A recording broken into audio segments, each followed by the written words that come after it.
একটি মেয়ের বাবা মনির হোসেনের সাথে, আপনারা জানেন মনির হোসেন একজন রিক্সা চালক।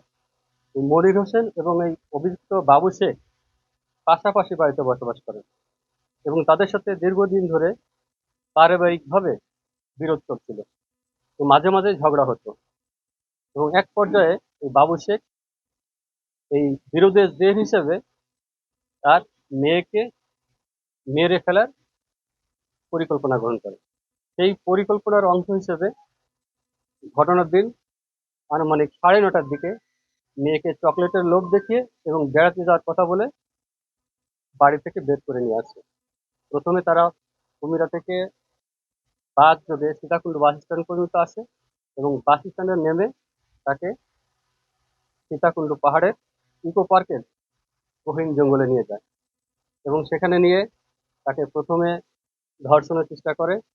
মেয়েটি যখন চিৎকার শুরু করে এবং তার বাবাকে বলে দেবে এই ভয়ে চিৎকার শুরু করে, তখন তার মুখ চেপে ধরে।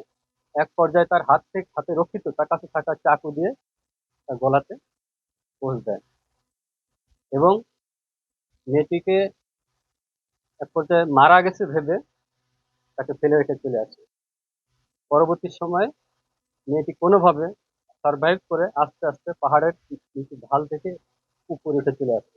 তখনই আমি এর আগে যেটা বলেছি যে ওখানে যে রাস্তা নির্মাণের শ্রমিক তারা দেখতে পেয়ে থানা পুলিশকে খবর দেয়।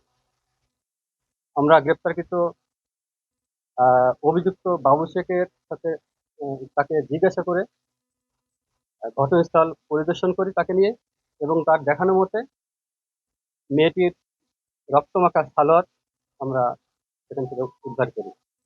পাশাপাশি মেয়েটিকে চকলেটের লোভ দেখিয়ে বেড়াতে নিয়ে যাওয়ার কথা বলে বাড়ি থেকে যে বের করে নিয়ে আসছে সেই চকলেটও আমরা উদ্ধার করতে পেরেছি।